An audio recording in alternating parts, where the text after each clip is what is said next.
guys, I'm Chloe and I'm from Eng Lang Pro. And this video is a part of our collection of free videos to help you understand Unit 3, 4 and Unit 1, 2, but mainly Unit 3, 4 English Language for VCE. Today I'm going to be going through how to structure any AC, specifically in the way that I structured it. I completed VCE in 2023 and I got overall 50 in English language. So all of these videos from all our different tutors are really, really beneficial, and we suggest you check them all out to give you the best shot at success in English language. So jumping straight into it, basically there's lots of different ways that you can structure an AC, and VCAR don't give you like a really set sort of express way that you're meant to do it. So lots of different schools do lots of different things and different approaches, and whilst you really should use the approach that your school teaches you, sometimes that might not work for you, or your school may not teach you a specific approach, which can make it really challenging because you're like, well, how do I structure my AC? Like, how do I write it? So essentially what I'm going to go through is how my school taught me, and it was very effective. Obviously it worked and VCAR liked it, and a lot of schools do teach this way. So the thematic approach sort of structures your paragraphs based on what is in them. So the features you'll pick in your paragraphs all center around the same theme, whereas you can do it chronologically, where you go through the text, the AC text, and you pick out your features based on, okay, we're going to look at the first paragraph of the text and picking out features in there, and then picking out features next. You can also do it based on subsystems, so you can have like 5 different paragraphs, and each paragraph you choose your features that fit into each subsystem, so that works as well.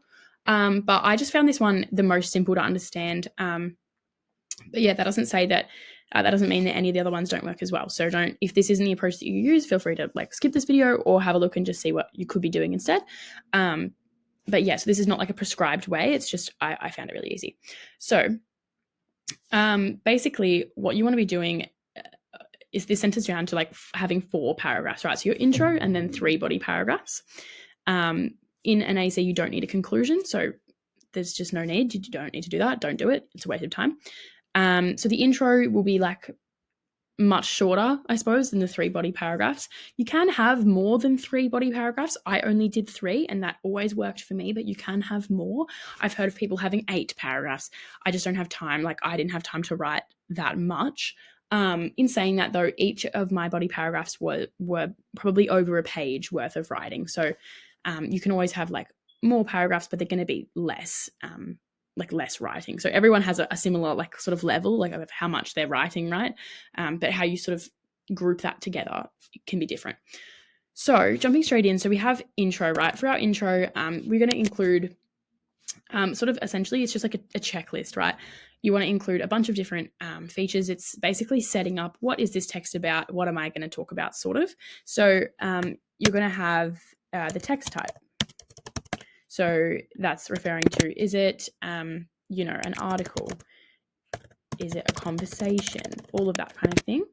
You're going to have the mode. So this is only whether it's spoken or written, and you should be able to tell based on whether there's like prosodic features and things like that. If it's written, there won't be any prosodic features.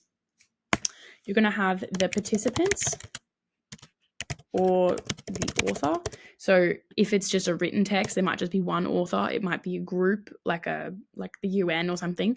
Or if it's a conversation, there might be multiple participants. So you're going to name the participants. I would also name their relationships to each other. So how do they know each other? And that's only if they're participants, mind you. Obviously, the author is not going to know anyone.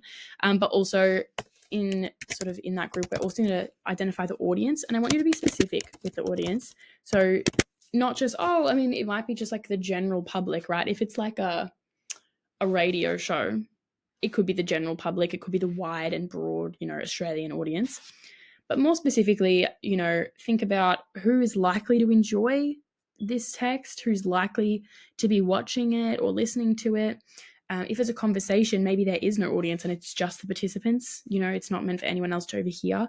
But think about, what do those, like, the audience, what do they value? So it might be, let's say it's a speech, it might be, people that value climate change or something like that, or, value the eradication of climate change.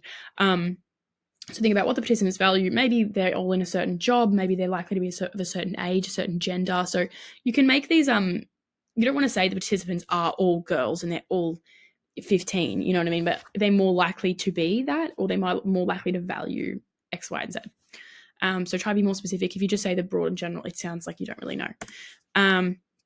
We also want to identify the register of the text. So it's going to be formal, informal, predominantly informal, mostly, substantially. You don't have to go one way or the other. You can do, it can be, of a mixed register, and it can include some informal and formal elements. So you don't have to be like so super set about that. There's lots of different ways to state the register, but you do have to identify the register. I would identify the functions of the text here. So whether that be primarily referential or connotative, making sure that I would recommend having at least 2 for functions, just so that you're sort of covering a broader basis. You don't have to go into too much detail, but I would add like a phrase of sort of why. So add a phrase as to like why it's those functions. So for example, if it was referential, you might say this text is predominantly referential as it conveys information about X, Y, Z, and just like a small portion, like just it conveys information about the impacts of climate change or something like that. It doesn't have to be like a whole example. You're just, and it's connotative as it's persuading the audience as to why they should do X, Y, Z. You know what I mean? Like just making sure that you're sort of backing up what you're saying just a little bit. You also want to try and sort of, you might identify sort of like the purposes or the purposes and intents of the text, purposes and intents of the text. So you want to be going into, so for example, purposes, it might be to convey information, or to, it could be anything really, to advocate, any of that. So what the text is kind of trying to do. For purpose and intents, there's more of a set list. So that'll come under, let's say it was formal, things like establishing authority or establishing expertise, things like clarifying, I believe, are fit into purpose and intents. So those that prescribed list that you're given, that VCAR sort of provides, that fits under purpose and intents. I would be trying to identify absolutely's and purpose and intents. I feel like they are more, because they're like more so meta language. I'd be sort of stressing that what those are. I'd pick probably, I don't know, maybe 3 or so, like build rapport. It can be face needs, any of those kind of things. Social distance, like maintaining it or decreasing, increasing. Maybe 3 or so different purposes and intents of the text, or purposes/purpose and intents. You don't want to be making a shopping list of them. If you state like 6, like it just sounds like you can't decide which ones are the most sort of important in this text. So try and pick a couple, and you can give some sort of justification to that as well. For example, let's say you like build rapport. You might say, this text builds a rapport between the audience of this and the participants, or the audience and the author, just to sort of back it up a little bit. But again, you can save all of your like actual reasoning for later on. Okay, so then also I would put the setting. So where did you find this text? And usually that'll be at the top of the text, like it was located at online, or and that includes the date of the text, any other impertinent information that's in that little intro spiel that they give you. So definitely including the setting. There is some other things that you can include in the intro, like you could include the tenor, but there's other things, but as a for sure, you need to include all of these things. So what have I done? Sorry. But yeah, so as like a set sort of prescribed, you do need to include all of these things. There is more or less, you can sort of add more if you want, but as a minimum, I'd say these. Okay, moving right along. So for functions, so what does a functions paragraph look like? So this is what I'm just going to tell you what I did basically. So for functions, I would have my 2 functions that I've already identified up here in the intro. I'd have my 2 functions, and I would find features that supported those functions to prove essentially that those functions are in the text and that they do exist. So I would identify the 2 functions, right? And that would be my topic sentence. So you want to have a topic sentence sort of being like, the functions of the text are this and this. And you've already sort of said it, but that's okay. It's okay to repeat it. So identifying the 2 functions. Then what you want to do is find features generally. So let's say 1 to 2 per function. 1 to 2 per function that support those functions, I suppose. So let's say you choose referential and you choose conative. You're going to try and find 1 or 2 features for referential and then 1 or 2 features for conative that support those functions. So for example, for referential, a feature that supports that function is a declarative sentence. So because we have a declarative sentence, it states information, therefore making a statement that supports the referential function of presenting fact. So a declarative sentence type might be one feature for that referential function. So altogether, you'll have 3 to 4 features in the paragraph. So in order to do this, you have to sort of be quite confident with the features that support specific functions. So if you have the referential function, you know that, for example, declaratives, adjectives, stress, the prosodic feature of stress, all support that function, so that when you go in, you know that, okay, this text is referential. Immediately you can look for those features because you know they'll work in that paragraph. And that's what I did. So, and also just as a general note, referential is nearly always there. So just be ready for that.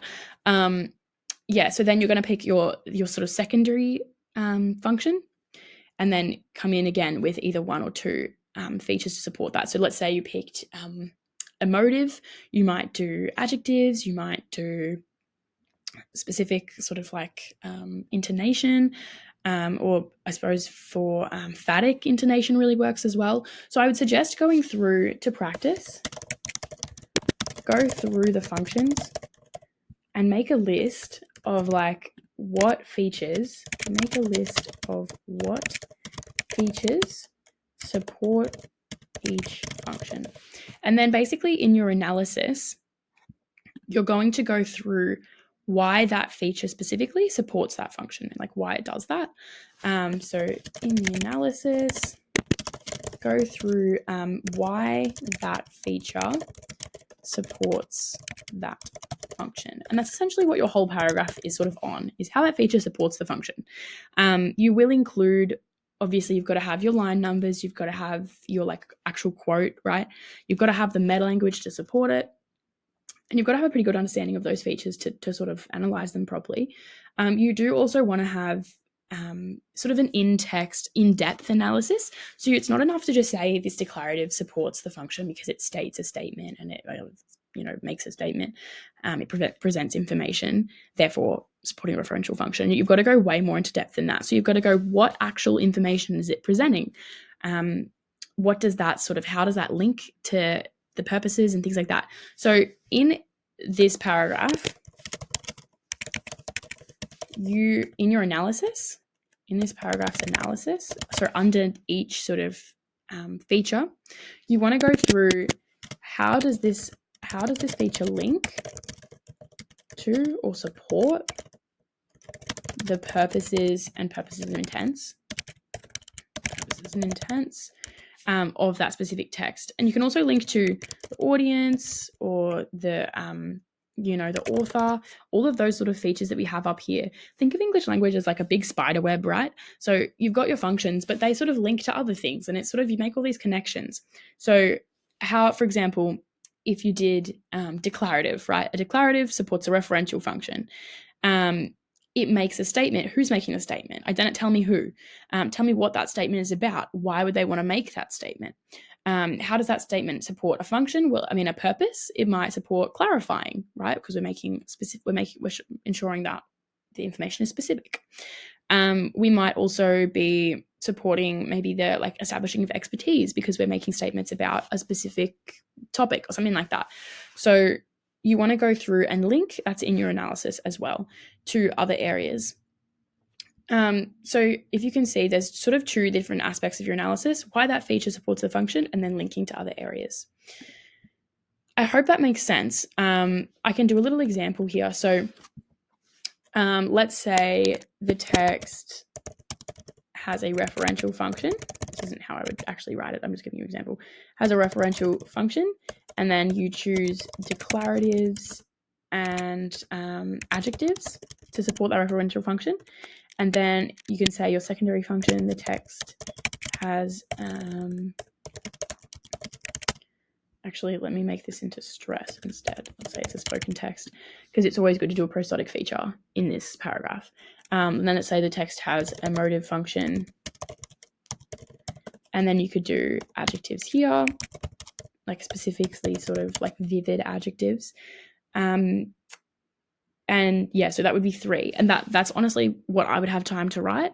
And then under each one, you might give a bit of an explanation on what is a declarative. So you got to identify it. You're going to give your example with line numbers.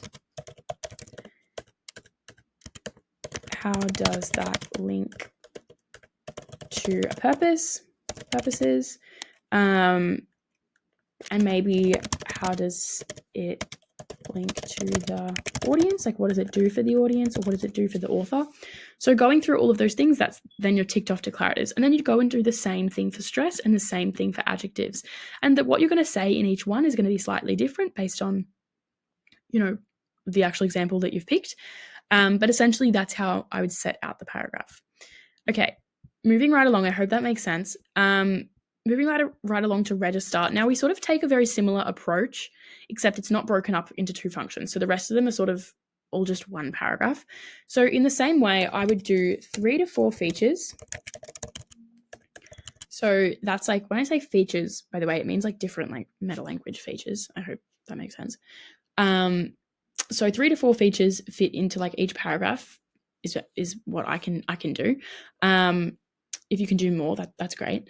But making sure that you have adequate analysis of each feature. So you're going to pick features here. It's not just any features. Pick features that support the register. So let's say you say that the register of the text is formal. You need to pick 3 to 4 formal features, okay? You can't pick, shortenings unless they're formal, but you can't pick, let's say, like elision in like a spoken text, because that's not a formal feature, that's an informal feature. So you can pick something like jargon as a formal feature, or you could pick slang if it was an informal text. So making sure that you pick features that actively support the register. So you could not do things like a declarative here. That's not making the text any more informal or formal. So ensure that you have a list of, so create a list of formal and informal features to choose from, because then looking when you're like up to this paragraph, you're looking through the text and you're going, I know I have my set list of like 7 or so features, let me try and find some. And we will definitely have videos about what features are formal and what features are informal. So yeah, you're going to go through then for each feature, you need to do like a pretty strong analysis, right? So that will include, what does your analysis include? Ooh. Notion is not my friend, guys. It's kind of a challenge sometimes. Okay, for each feature in the analysis, you want to be talking about, okay, why does that feature support the register? So why is that feature formal or informal? Why is it formal or informal? Yeah. And then you want to go, also, you obviously have to, this goes without saying, but identify the feature in the text, give the example. This is not in order. Give the example, give the line numbers, and the meta language. These things are non-negotiable. If you miss the line numbers, meta language, or the example, immediately marks gone. Then in the analysis, you also want to be, again, linking to the audience, the purposes. When I say purposes, I mean purposes and intents. The purposes, you could be linking to, if we go back up the top here, it could be linking to the setting, right? So setting, the speaker. So essentially, why does that feature, why is it formal or informal? So it might be the setting. So because the text is presented in front of a really big audience, therefore it's more formal. Because the text is presented by someone with a lot of authority, like the Prime Minister, therefore it's more formal. Or because it's a conversation between friends, that's the setting, but it's more informal because they're friends, they know each other. Then you want to link to the purposes. So because it's informal, they're also building rapport whilst they're speaking, or they're also, decreasing social distance, or maybe they're establishing authority and expertise while they're speaking as well. And so I think a lot of the purposes and intents really come into play for the register paragraph, because you will have like formal and informal purposes. For example, formal purposes like established expertise, that very much links to the feature. So I would say it's quite important to link to the purposes here. This is like very important. You definitely want to be going through that feature, stating it, and then sort of stating how that feature supports the formality or informality, and also how it supports specific purposes. I hope that makes sense. So that'll be 3 to 4 features. You'll give, I reckon the analysis should be probably like 2 to 4 lines. Doesn't have to be sentences, but like fairly significant. If you're going to do like 3 to 4 features, then you do have to do like an adequate amount of analysis, because really like you could do 3 features here, 3 features here, and 3 features here, and that's only 9 features. So if you're doing 9 features for the whole text, they need to be in depth. Otherwise, you're not getting the marks. I hope that makes sense. Then for context, right? I consider context as like a catch-all paragraph. So if there's anything in the text super salient, it's super important, you can see that it's there, but you haven't mentioned it already, put it in your context paragraph. So catch all, right? Any other important features? But that's super vague. So let's like have a think about what might occur there. So for essentially you want to be showing what features show the situational and cultural context of this text. So what features demonstrate the situational and cultural context? So the situational context, keep in mind, that can include, so what features show the mode, right? So is this text spoken? If it's spoken, how do we know it's spoken? And I know that seems like a silly question, but how do we know it's spoken? Through prosodic features, through overlap, through paralinguistic features. Maybe there's vocal effects in there. Maybe there's laughter. There's not going to be laughter in a written text unless they're trying to mimic the spoken mode. So showing the mode, what shows the text type? So is there openings and closings? Is there specific conventions of the text? You can talk about, here you can reference cohesion and coherence. And I know a lot of people really like to talk about that. I would limit to 1 feature. Pick your most favorite cohesion and coherence feature, because otherwise it's, you don't want to do a whole cohesion coherence paragraph. Pick like 1, and this would only be for written texts, because that shows like the written mode of the text. It also may show the text type if you're doing like formatting or something like that. But yeah, so text type, you might do openings and closings. You could do sort of conventions fit in with cohesion and coherence. Other things you can put in here, so for cultural context, you might do, is there any language specific to Australia? So any Australian slang that you haven't maybe previously used? Is there any like First Nations language or Aboriginal Australian English, as we call it? That would show the cultural context as well. You can also do, is there like a welcome to country? Is there an acknowledgement of country? Any of that is very cultural context. That it basically shows this text is set in Australia because this happens, because we don't have like a welcome to country if it's set in like, America. They're not doing an Indigenous Australian welcome to country. So because that welcome to country is there, it shows that this text is Australian. Other things you could put here are just anything that's sort of like, a loose end. You could talk about the sort of like the discourse particles, maybe. You could talk about the non-fluency features if it's a spoken text.